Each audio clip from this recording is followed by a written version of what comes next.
That's better. Good morning. Thank you all so much for being here today.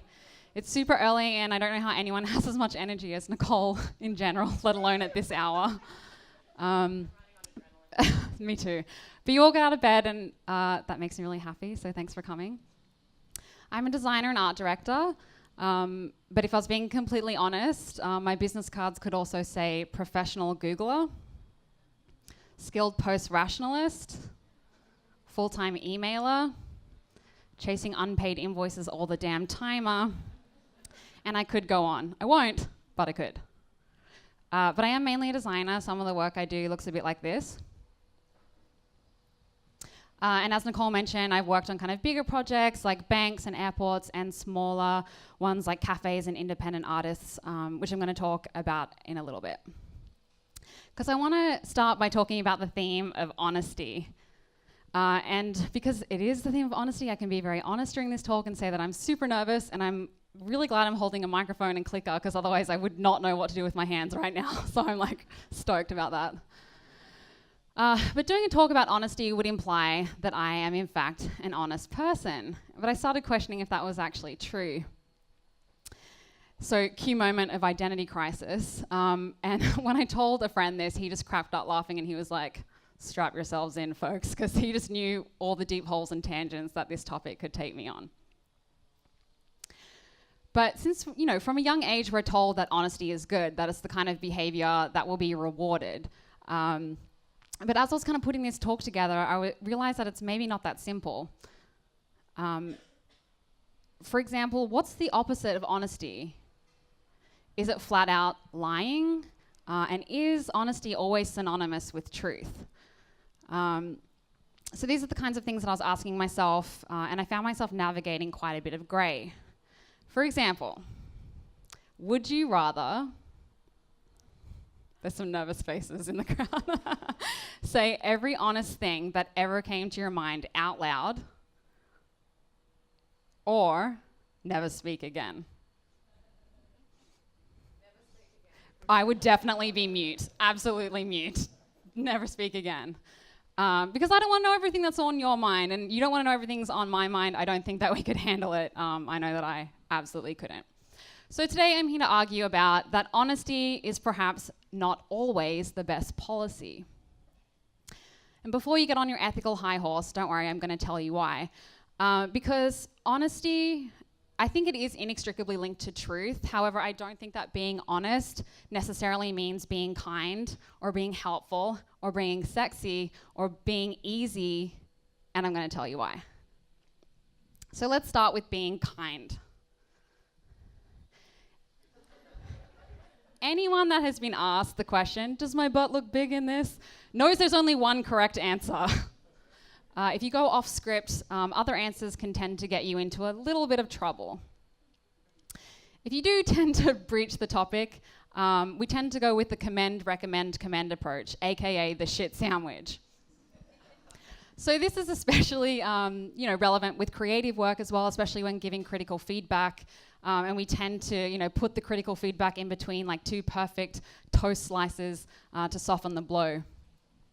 Generally speaking, we like to embellish the truth not to offend, but at the end of the day, you're still kind of telling someone to eat shit. So honesty doesn't always equal kind in the same way that honesty doesn't always equal helpful. So I'm from Tamworth. I know one other person's from Tamworth in the room because it's my brother. But about 4 years ago, I decided to move to Germany. People always ask me why I moved to Berlin, and I think this question sums it up quite nicely. For those of you who can't see or maybe don't believe your eyes, that is in fact 10 avocados for €1. And I feel like now I'm going to be responsible for like a mass exodus of millennials moving to Germany all of a sudden. But jokes aside, the answer is, well, why not? I didn't speak a word of German at the time, but for some reason at 23, I thought that this was something I was perfectly capable of doing. My time in Germany can be summarized as a bit of this. So just being so excited and kind of pinching myself that I was living in this incredible city. And also a lot of this. Probably more of this. So yeah, a lot of the emotions were flying high, and the reasons for this was paralyzing existentialism. Because I can only speak from personal experience, but moving abroad, suddenly you want to add meaning to everything. So you've moved so far away from your friends and family, and it's like you have to make it worth it. In Germany, they speak German. Go figure.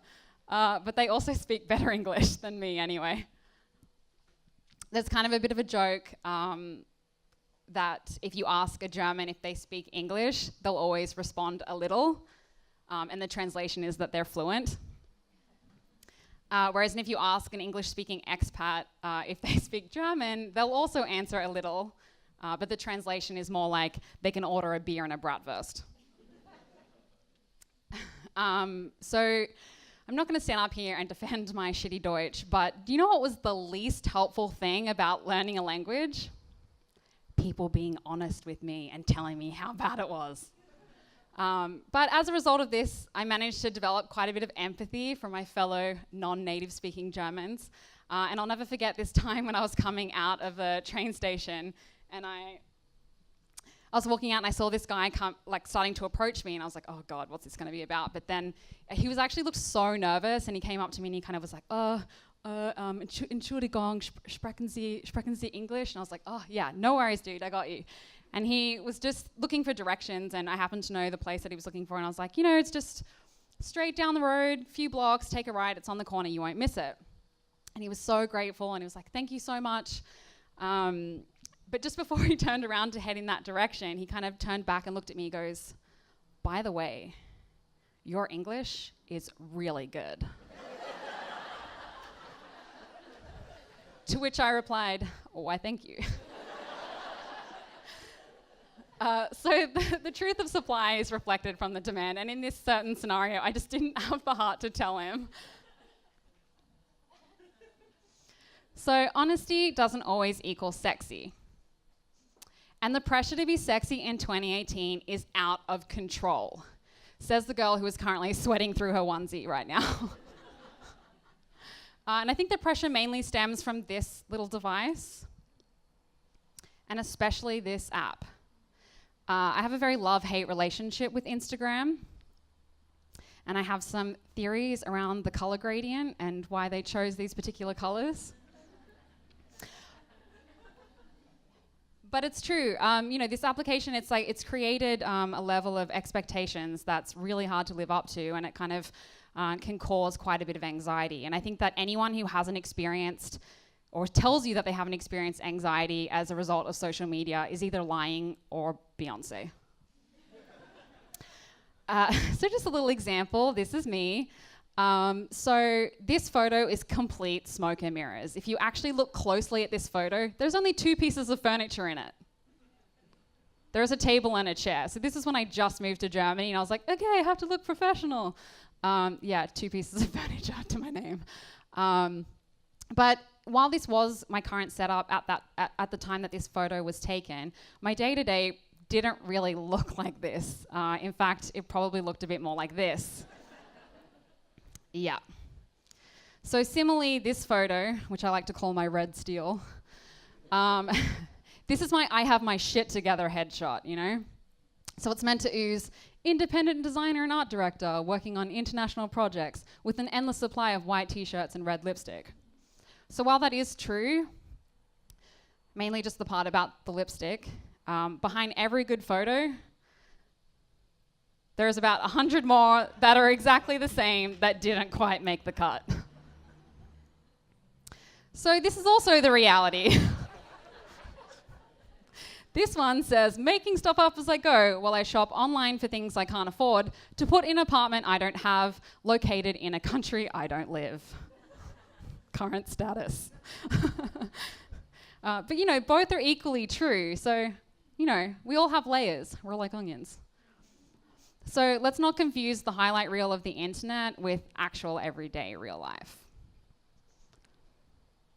Honesty doesn't always equal easy, especially when we have to make tough decisions and difficult things about ourselves. So when I decided to move to Germany, it wasn't really by any fault of Australia. I was living with my best friends. I had just landed my dream job. I was helping organize Creative Mornings with Flynn. So yeah, life was definitely good. But I knew that I really wanted to go overseas, and I knew that if I didn't give it a shot, I wasn't being honest with myself. And being honest with yourself can be really tough. And I just want to say as a little side note though that like I moved from one country to another, and that was coming from a very privileged position. And I moved purely to seek life experience, unlike the many people that are seeking refuge from war and persecution. So I basically just want to preface that with all the things I'm talking about today, that this is pretty first world. But living overseas in general, I had to swallow a lot of pretty hard to swallow pills. I don't know is anyone familiar with this meme? It's my favorite meme because I just never seem to run out of pills. But so I recently moved from Germany, and there are kind of a lot of reasons why I left Berlin, but just a few would be that winter is coming. And while European summer is so amazing, like the days just stretch forever, and it is honestly the most incredible time, winter, oh God, I feel sick actually just thinking about going through that again, because it just basically goes from black to grey for months on end, and that just really affected me.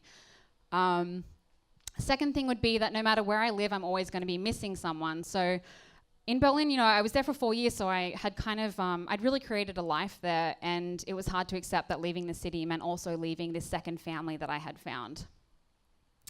And third, Berlin is definitely a city that can take a toll on your mental health, and I know that there's a bit of a stigma around this, which is why it's often hard for me to open up about a lot of the anxiety that a lot of very kind of everyday situations would cause me. So things like going to the dentist, or things like just answering the phone were so much harder over there. And when I first got there, I really thrived off this. I loved the challenge, and it was really exciting. But towards the end, I kind of started realizing that I wasn't really thriving anymore, and I was probably closer to just surviving.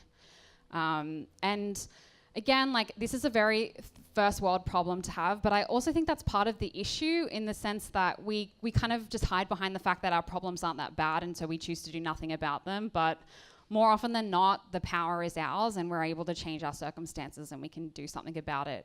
But we're usually just scared, and being honest about being scared isn't always easy. So I know I've talked a lot about general life stuff, but it's just like Alison Gallagher perfectly tweeted. It's just like that old saying, do what you love for a living, and the increasingly unclear distinction between your personal and professional identity will make it extremely difficult to feel emotionally secure at basically any point in the process. I relate to this a lot. But process is really interesting, and I think it's also really important. So it got me thinking, okay, what does honesty mean to me in the context of my work? So I'm going to go through a few things that I find to be true.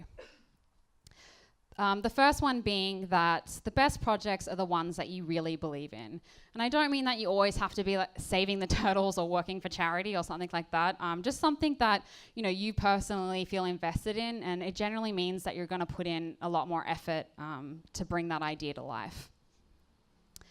So this is something I worked on recently. It's a cafe in Neukölln called Marlow Brunch Bar.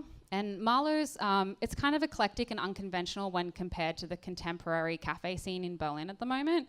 And this is a shot of the final interior, but when I was originally brought on board for this project, it looked like this. Yep. I had to believe in this because this was, not doing it for me. The owners had never run a business before.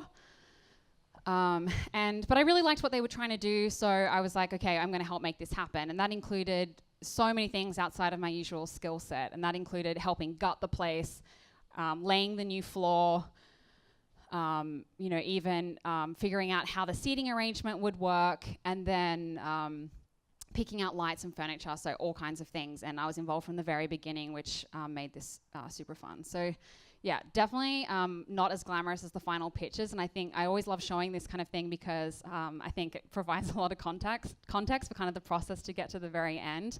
But it was so much fun, and I think doing things yourself is really satisfying. So, and it also makes you work with the budget that you have. So they couldn't afford to vinyl the counter. But I knew that I really wanted it to be a statement piece of the interior. And so I was like, okay, I'm just going to hand paint this, even though I had never done anything like that before. I was like, yeah, why not? But the cool thing is when you believe in something is that it tends to be quite contagious and infectious, and then other people want to get involved too. So this was actually a public holiday, and just a few days before the cafe was going to open, and my two friends, Amy and Tyrone, helped me paint it so that I could get it done in time.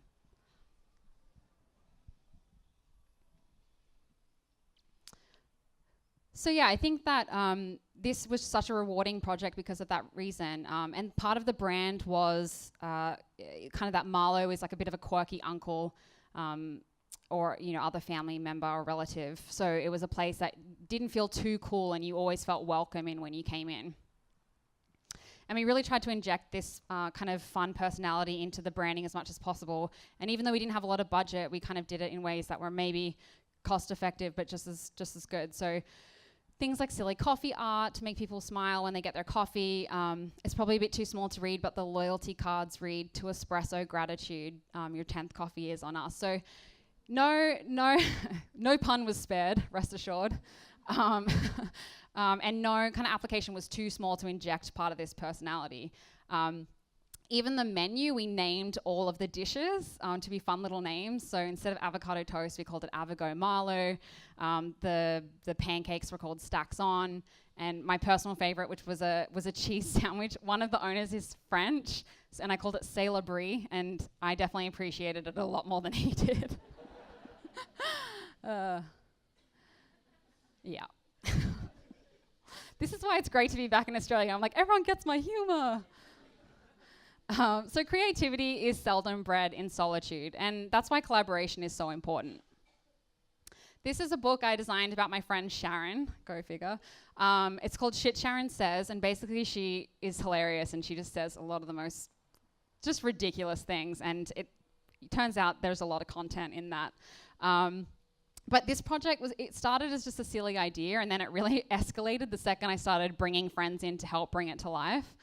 And I really love the final photos, but I think the behind the scenes are even better.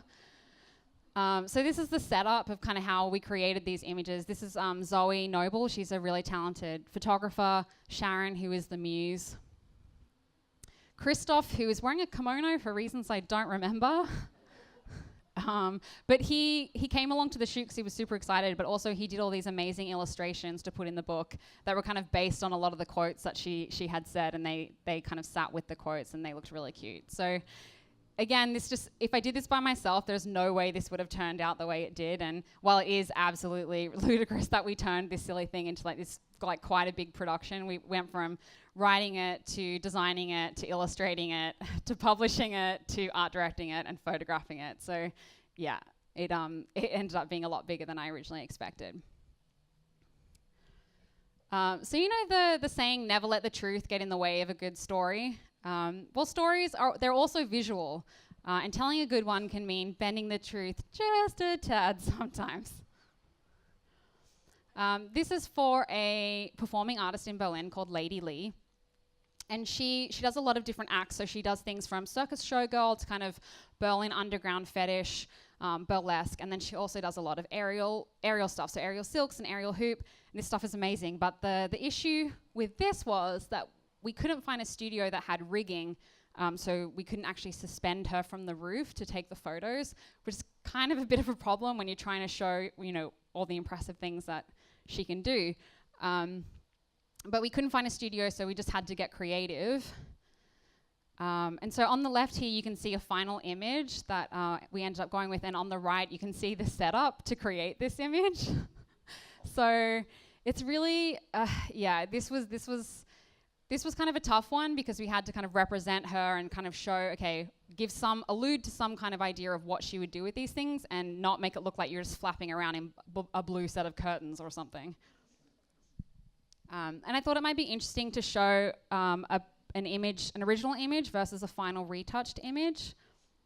So the image on the left is the original. It's a bit hard to see with the projector, unfortunately, but I circled it. So these are just to show some of the changes that we made. Like obviously we boosted the saturation a little bit, but I didn't like this feather. It kind of distracted me at the top, and but really it's not that different.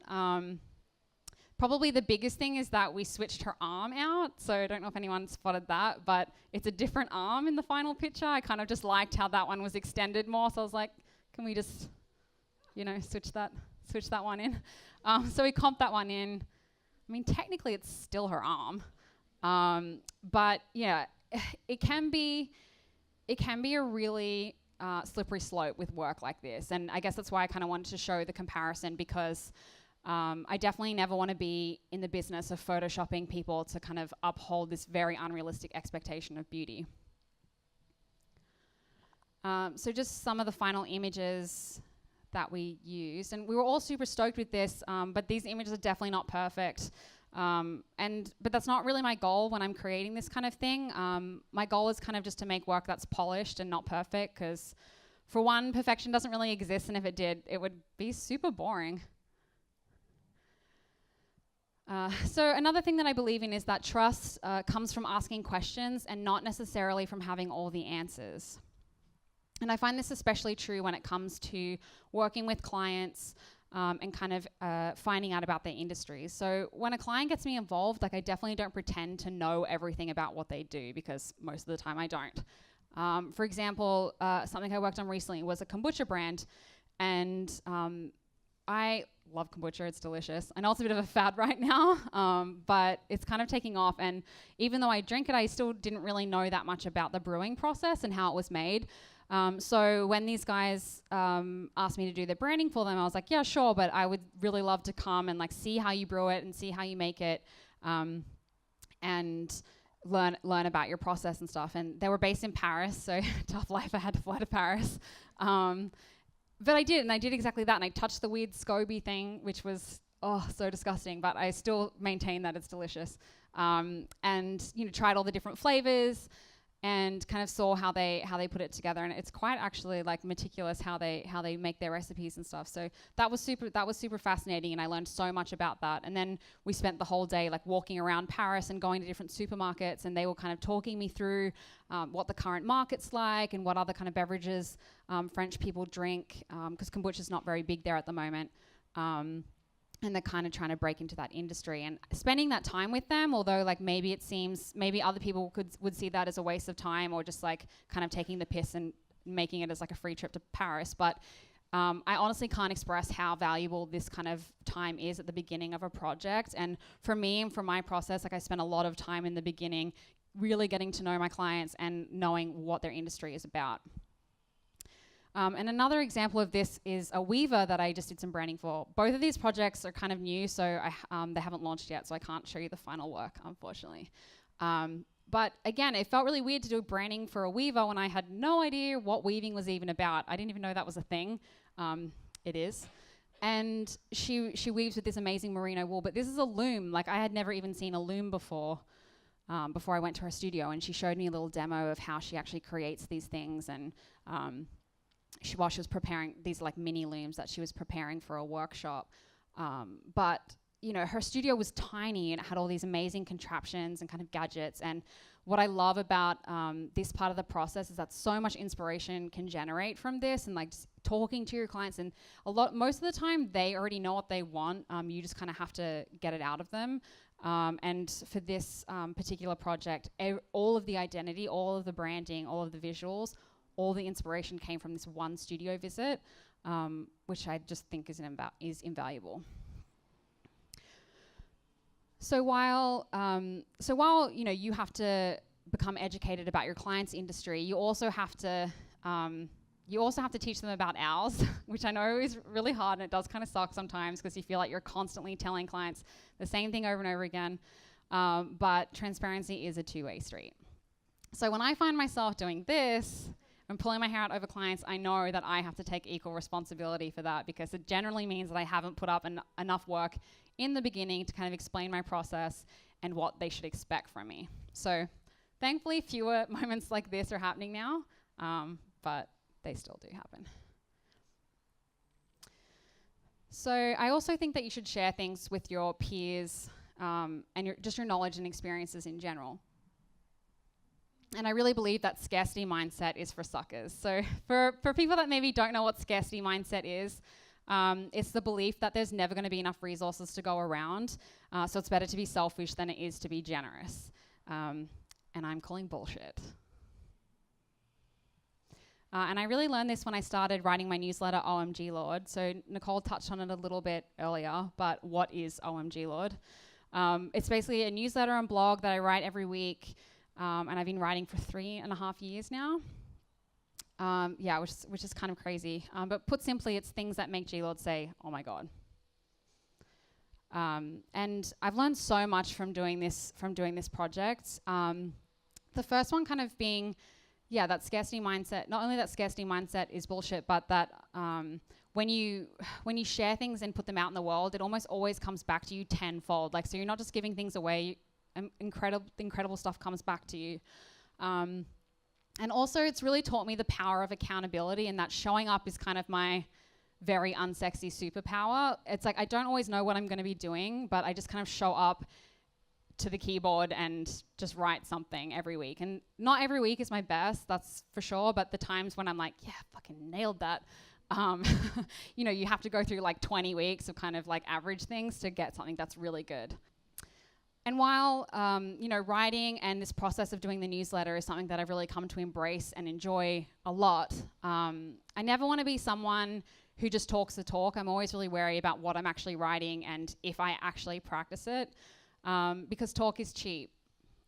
And like I said, I never want to be someone who just talks the talk. I don't even want to be someone who walks the walk. I want to run the fucking run. So what's true for me may not necessarily be true for you. Honesty is a paradox. Which is why I'm going to go back on everything I just said and say that honesty can be kind, helpful, sexy, and easy, but only if you don't abuse it for your own indulgence. So I think, don't abuse it for your own indulgence, because you've got to give people permission to be complicated. We're all multifaceted humans full of contradictions. And honestly, I'm okay with that. Thank you.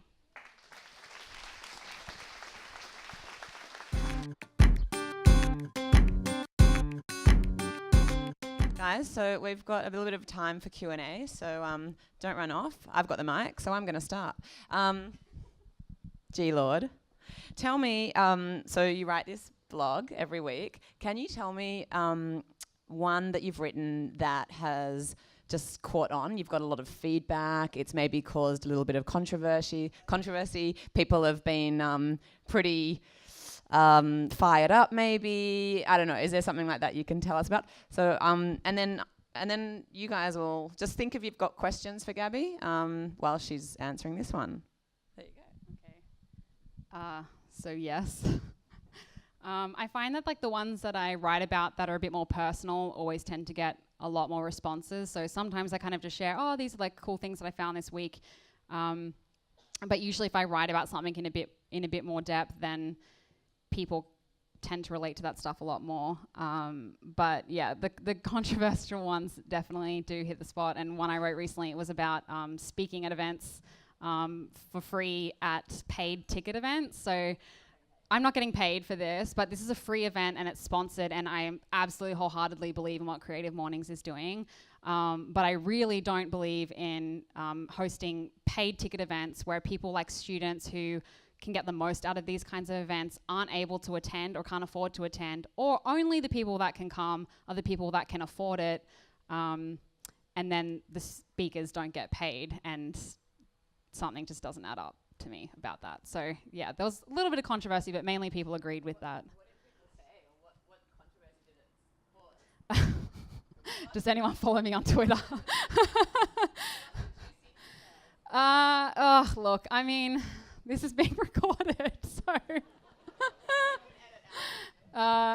Look, I mean, I think graphic design in general, like we're always kind of fighting to be paid and fighting for just people to value our work. And I think it's really disheartening when you're speaking for people that are supposed to be valuing what you do, and yet they don't pay you for putting together presentations that take a really long time to prepare. Like, I have been sweating over this for like 3 weeks. Thank you.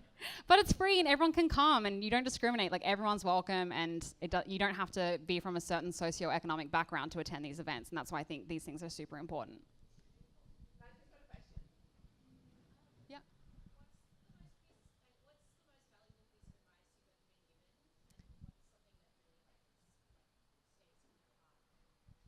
Okay, so the question was, what is the most valuable piece of advice I've been given? Okay, cool.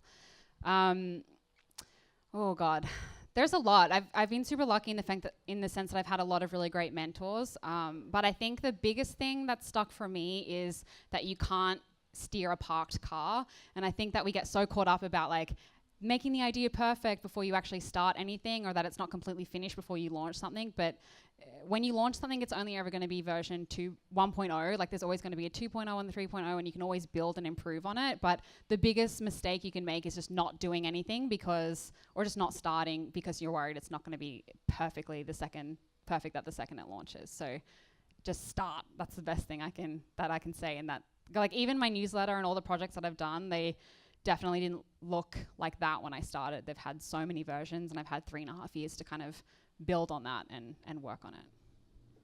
Yeah.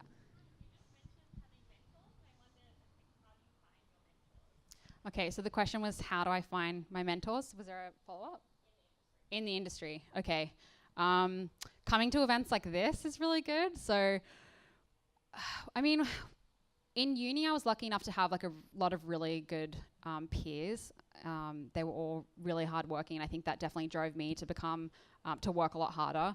But getting involved in CreativeMornings was definitely something. So I used to help organize this chapter, like I said, and I met a bunch of people through that.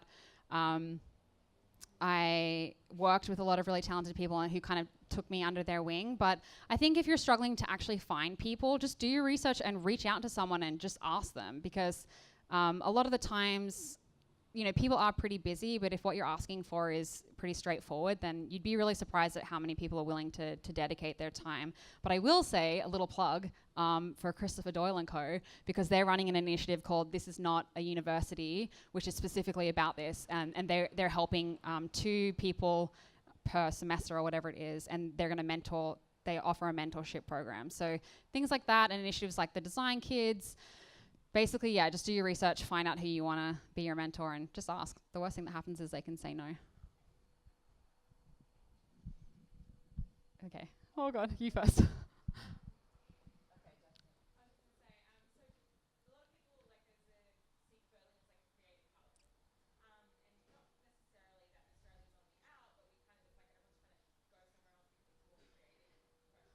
Yeah.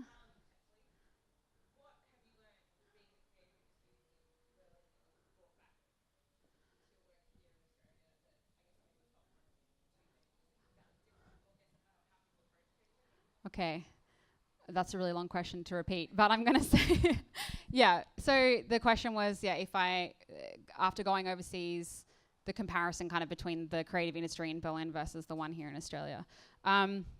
Look, it is definitely different. I think most of the things is just like culturally, you learn a lot about, I don't know, it feels like a bit of an abstract term to say that, but and when you get there, you can it takes a while to put your finger on really what it is what I mean by that. So I feel like I'm going to do a really bad job of explaining that. But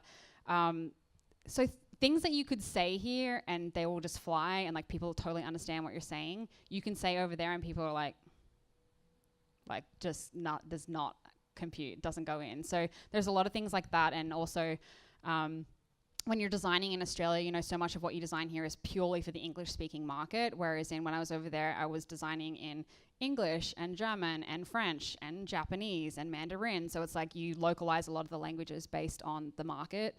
Typesetting in Japanese is really weird. Yeah. But I don't know. How can I answer this? There was another part of your question.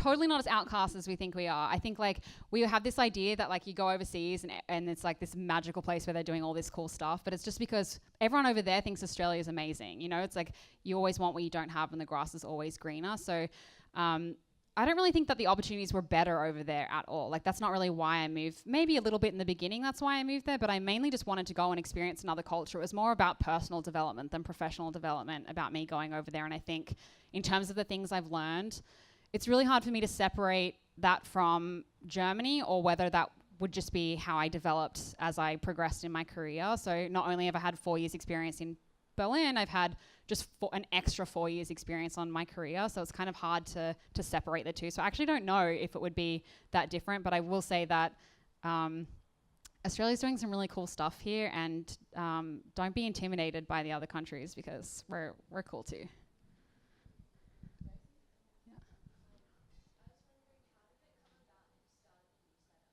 Okay, so how did it come about that I started the newsletter? That's a good question. So I don't know if anyone else has experienced this, but on a Sunday night when you're just like, shit, what have I done this weekend? And like it's Monday tomorrow and I'm freaking out and like you just feel like you haven't really achieved anything for the weekend. No one? Just me? I'll see myself out. Well, I don't know. Well, this is kind of before, maybe even before Netflix. Well, that I had Netflix, at least. But yeah, I would basically experience, I call it Sunday angst, where I would basically just have a little mini panic attack about my life and where I am. Just normal, millennial bullshit. And so I decided to start the newsletter as just like basically just a way to kind of wind down so that I could sleep. And ironically now it stops me from sleeping, but yeah, just a way to kind of collect all the things that I've seen that week. I also found myself like sharing a bunch of things with people and sending a lot of links to people kind of individually, and I really wanted an outlet for that. And I really just enjoy it, to be honest. Like I really just like finding all these cool things and being like, yeah, this is awesome. People should know about it. So it just kind of grew from that.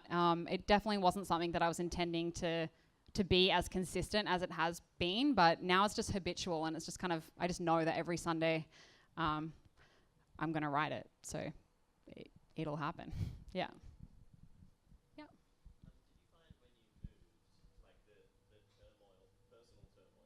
Oh God. Did that affect your creative or career in any way? Did it slow it down? Okay, so did the turmoil affect my career? I mean, there was definitely turmoil. It was kind of hard in the beginning because I started my job pretty much straight away, and at the time I worked full time, and then I was taking German classes at night. And I mean, at the time, you move there, you don't really have that many friends, so I was like, all right, German class, let's do this. But it's a lot of stimulation, it's like a lot of new stuff, and it's very, very, I will say this, it's very, very different traveling through somewhere, and even if you're staying there for a month, knowing that it's temporary, opposed to moving somewhere and being like, all right, fuck, now what? So there was definitely turmoil, but I don't think it really affected me professionally because something that is different, maybe this relates to someone else's question, is that it's very common for multiple nationalities to work in a studio and for people to be moving from different countries to Germany and back out of the country all the time. So, I was working with people, a lot of Australians because we're everywhere, but then also, Germans obviously, but Finnish people, Russian people, Belgian, English. So yeah, it's just like people from everywhere. So they're very used to people coming and going. So everyone's kind of in a constant state of turmoil. Yeah. Yeah. All right. I think that's it. Sorry. I have the mic again, so I'm going to end with one question, which is, what's next for you in terms of what's some exciting shit coming up on the horizon? Oh God. So even though I've just talked about how good Australia is, I'm not going to stay. I'm sorry. But again, I have to be honest with myself about what I want. So I've always wanted to go to New York, so that's my plan next. Yeah. Yeah, Chloe, hit me up. Yeah, amazing.